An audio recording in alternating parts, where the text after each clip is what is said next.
Egaa akkuma beekamu jijjiirraa maallaqaa karaa Itoo Bilaak Maarket.com yookaan gabaa gurraachaa yookaan awwaalaa isa jedhamuun guyyaa hundayyuu biyyoota 20 qabadhee dhufa. Akkasuma guyyaa har'aallee biyyoota 20 qabadheen dhufeen jira jechuudha. Akkasuma guyyaa har'aa karaa baankiitiin illee qabadheen dhufeen jira jechuudha. Guyyaa har'aa immoo baankota keessa baankii daldala Itoophiyaa yookaan Nigdi baankiitiin immoo biyyoota 6 qabadheen dhufeen jira jechuudha. Hordoftoota kabajamtoota maamiltoota koo nagaa waaqayyoo isin dhageenye nagaan waaqayyoo manaa fi kallattii jirtanitti isiniif haa ta'u. Warroonni mana kanaaf haaraa taatan noora manni kun mana keessanii chaanala kanas sabiskiraayib sheer laayik gochuun gara maatii keenyatti dabalamaa isiniin jenna. Warroonni mana kanaaf immoo maatii taatan sheer laayik gochuun viidiyoo kanaan gadumaatti dhaggeeffadhaa isiniin jenna. Maaliif viidiyoon koo kan baay'atee daqiiqaa 10 sararaan kan hafe daqiiqaa 7 daqiiqaa 8 jechuudha malee yeroo baay'ee namatti fudhatu jechuudha. Daqiiqaa baay'ee miti jechuudha. Kun immoo baay'ee keessattuu warroota Itoophiyaadhaan haala gara Itoophiyaatti birrii ergatanii fi baay'ee barbaachisaadha jechuudha. Kanaafanii guyyaa guyyaadhaan hin gallakkisaa jechuudha. Kanaafanii jechuudha maaliif keessattuu karaa Itoo Bilaak Maarket.com yookaan gabaa gurraachaan biyyoota 20 keessa biyya tokko keessa yoo jiraatan ani tokkicha isaan dubbadha waan ta'eef amma qabatanii baay'ifatanii argachuun hin danda'ama jechuudha. Karaa baankiitiin illee fakkeenya guyyaarraa akkuma jedhe baankii daldala Itoophiyaa yookaan Nigdi baankiitiin biyyoota 7 kana keessa biyya tokko yoo jiraatanii guyyaa har'aa ergatan jechuudha. Birri tokkichi meeqan akka sharafamaa oolee yookaan akka jijjiiramaa oolee viidiyoo koo keessaa baruun danda'ama jechuudha. Salphumatti isallee birrii tokkoon ani birrii tokkoon dubbadha waan ta'eef isin immoo amma qabdassanii baay'ifattuu jechuudha. Amma qabdan 2,000 ta'e 2,000 baay'ifattuu amma qabdassanii baay'ifattuu jechuudha. Tokkicha isaan dubbadha waan ta'eef isin immoo amma qabdassanii baay'ifattuu jechuudha. Guyyaa har'aa immoo karaa Itoo Bilaak Maarket.com yookaan gabaa gurraachaan naannoo biyyoonni 3-4 qannasanii jiru malee biyyoonni kun dabalanii jiru jechuudha. Fakkeenyaaf Ameerikaa doolaariin guyyaa har'aa dabalee jira. Kanaadaan immoo xiqqoo qannasee jira jechuudha. Akkasumas birriin Joordaan dirree xiqqoo saantiba naannoo saantiba 7 qannasee jira jechuudha. Guyyaa har'aa waluma keessa jechuudha. Kan dabalee jira kan hir'ises jira jechuudha. Guyyaa kalee garuu biyyoon hundumtuu hin dabalanii jechuudha. Viidiyoo kalee keessatti hojjedhee tanan ture jechuudha. Birrii Jeemenii fi birrii Paakistaan irraa kan hafe guyyaa kalee dabalee ture jechuudha. Guyyaa har'aa immoo naannoo biyyoonni 4-5 qannasanii jiru jechuudha. Garuu gummaanni biyyoonni kun dabalanii jiru jechuudha. Karaa Itoo Bilaak Maarket.com jechaadha.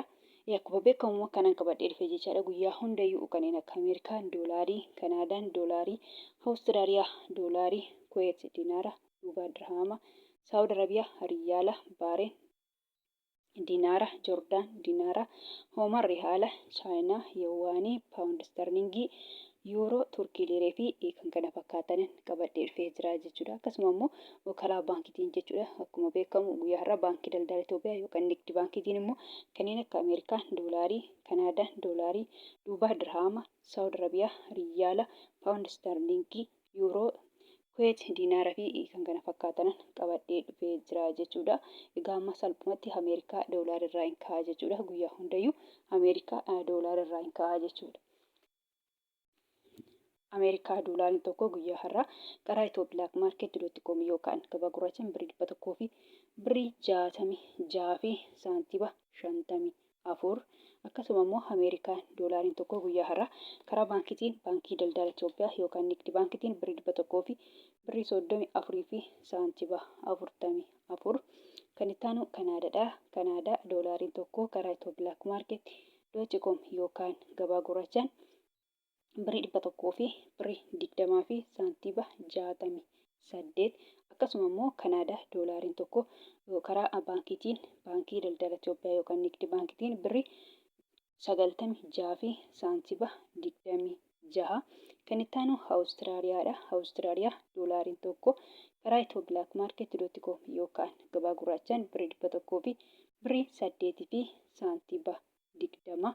Kan itti aanu Kuweet diinaarri tokko karaa Itoo Bilaak Maarket.com yookaan gabaa gurraachaan birrii 500 fi birrii 44 fi saantiba 54. Akkasuma immoo Kuweet diinaarri tokko karaa baankiitiin baankii daldala Itoophiyaa yookaan Nigdi baankiitiin birrii 400 fi birrii 34 fi saantiba 68. Kan itti aanu Duubaay dirhaamiin tokko karaa Itoo Bilaak Maarket.com yookaan gabaa gurraachaan birrii 45 fi saantiba 27. Akkasuma immoo Duubaay dirhamiin tokko karaa baankiitiin baankii daldala Itoophiyaa yookaan Nigdi baankiitiin birrii 36 fi saantiba 60. Kan itti aanu Saawudiidha. Saawudi Arabiyaa riyaalii tokko karaa Itoo Bilaak Maarkeet.com yookaan gabaa gurraachaan birrii 44 fi saantiba 30. Akkasuma immoo Saawudi Arabiyaa riyaalii tokko karaa baankiitiin baankii daldala Itoophiyaa yookaan Nigdi baankiitiin birrii 35 fi saantiba 83. Kan itti aanu Baareen diinaarii tokko karaa Itoo Bilaak Maarkeet.com yookaan gabaa gurraachaan birrii 400 fi birrii 41 fi saantiba 31.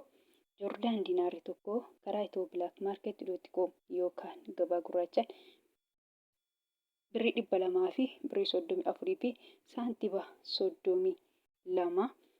Omar Rihaalii tokko karaa Itoo Bilaak Maarkeet.com yookaan gabaa gurraachaan birrii 400 fi birrii 33 fi saantiba 01. Kan itti aanu Chaayinaadha. Chaayinaa Yoowwaanii tokko karaa Itoo Bilaak Maarkeet.com yookaan gabaa gurraachaan birrii 23 fi saantiba 15. Paawundi sterlingiin tokko karaa Itoo Bilaak Maarkeet.com yookaan gabaa gurraachaan birrii 200 fi birrii 24 fi saantiba 47. Akkasuma paawundi sterlingii tokko guyyaa har'aa karaa baankiitiin baankii daldala Itoophiyaa yookaan Nigdi baankiitiin birrii 100 fi birrii 77 fi saantiba 12. Yuuroon tokko karaa Itoo Bilaak Maarkeet.com yookaan gabaa gurraachaan birrii 100 fi birrii 93 fi saantiba 80. Akkasuma immoo yuuroon tokko guyyaa har'aa karaa baankiitiin baankii daldala Itoophiyaa yookaan Nigdi baankiitiin birrii 100 fi birrii 57 fi saantiba 80. Kan itti aanu Swiss Biraankiidha. Swiss Biraankiin tokko karaa Itoo Bilaak Maarkeet.com yookaan gabaa gurraachaan birrii 200 fi birrii 5 fi saantiba 24. Kan itti aanu Koronaadha. Koronaan tokko karaa Itoo Bilaak Maarkeet.com yookaan gabaa gurraachaan birrii 17 fi saantiba 33. Kan itti aanu Turkii Liireedha. Turkii Liireen tokko karaa Itoo Bilaak Maarkeet.com yookaan gabaa gurraachaan birrii 4 fi saantiba 08. Israa'el Sheekiliin tokko karaa Itoo Bilaak Maarkeet.com yookaan gabaa gurraachaan birrii 48 fi saantiba 65.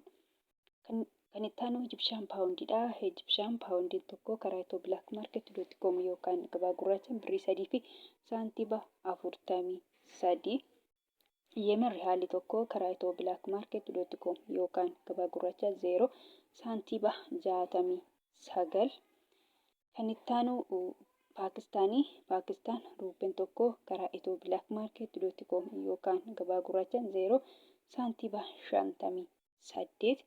Kan itti aanu Hindiidha. Hindiyaa ruupeen tokko karaa Itoo Bilaak Maarkeet.com yookaan gabaa gurraachaan birrii 1 fi saantiba 89 sharafachaa oolan yookaan jijjiirrachaa oolanii jiru jechuudha. Kun salphumatti karaa Itoo Bilaak Maarkeet.com yookaan gabaa gurraachaan biyyoota 20 karaa baankiitiin immoo baankii daldala Itoophiyaa yookaan Nigdi baankiitiin immoo biyyoota 7 jechuudha. Hordoftoota kabajamtoota maamiloota koo kan biraa immoo kanan jiru jechuu barbaadu jechuudha. Warroonni Joordaanii fi Beerut jirtanii jechaadha. Keessattuu warroonni mana madaabii jirtanii jechaadha. Joordaanii fi Beeruutii fakkeenyaaf birriin biyya Joordaanii diinaara jedhama jechuudha. Keessattuu warroonni mana madaabii jirtan diinaara biyya sanii osoo hin taane doolaarii fudhatu jechuudha. Akkasuma Beerut yookaan Libneen irree birriin biyya sanii paawundii jedhama jechuudha. Paawundiin Beerut yookaan Libneen immoo paawundoota keessa baay'eetu jira jechuudha. Baay'eetu jira garuu paawundoota keessa baay'ee xiqqoodha jechuudha. Birriin Beerut yookaan Libneen baay'ee xiqqoodha jechuudha. Kanaaf isinillee doolaarii fudhattu jechuudha. Doolaariin immoo baay'ee jira. Anoo asirratti doolaarota sadii maqaadha. Ameerikaa doolaarii jedhe, Kanaadaa doolaarii jedhe, Awustiraaliyaa doolaarii jedhe kanan jira jechuudha. Kana keessa immoo kan si fudhatan jechuudha. Ameerikaa doolaariidha jechuudha. Warroonni Joordaanii Beerut mana madaabii jirtanii birrii biyya sana osoo hin taane Ameerikaa doolaarii fudhattu jechuudha. Fakkeenyaaf guyyaa har'aa karaa Itoo Bilaak Maarkeet.com yookaan gabaa gurraachaa yoo ergatan birrii 100 fi birrii 66 fi saantiba 54 hin eeggattu yookaan assaabbattu malee birrii biyya sanaa hin ta'u jechuudha. Akkasuma immoo karaa baankiitiin immoo yoo ergattan guyyaa har'aa jechuudha. Baankii daldala Itoophiyaa yookaan Nigdi baankiitiin immoo yoo ergattan jechaadha. Warroonni Joordaanii Beerut keessattuu mana madaabii jirtan jechaadha. Birrii 100 fi birrii 34 fi saantiba 44 herreeggattu yookaan saabbattu malee birrii biyya sanaa hin ta'u jechuudha. Akkuma jedhee kan Beeruuti paawundiin ta'u jechuudha. Paawundiin baay'ee xiqqoodha. Akka birrii Yemen akka birrii Paakistaanii jechuudha. Paawundiin Beeruuti birrii tokkicha Itoophiyaan taatu jechuudha. Birrii Itoophiyaatu caala jechuudha birrii Beeruuti. Kanaafuu isin Ameerikaa doolaarii fudhattu jechuudha. Akkasuma immoo akkuma jedhee Joordaan irree birriin biyya isaanii dinaara jedhama. Dinaarri doolaarii hin caala haa ta'u malee waliigaltee daldaltoota biyya keenyaa fi biyya achiitu maayidhaa waliigalanii doolaariidha jechuudha. Kanaafuu salphumatti isinillee doolaarii fudhattu jechuudha. Doolaarii Ameerikaati jechuudha. Akkuma jedhe immoo doolaarota gajjaa'ii egaa gabaabumatti viidiyoon koo irraa kana fakkaata. Viidiyoo birootiin akka walitti deemnutti nagaa ta'a.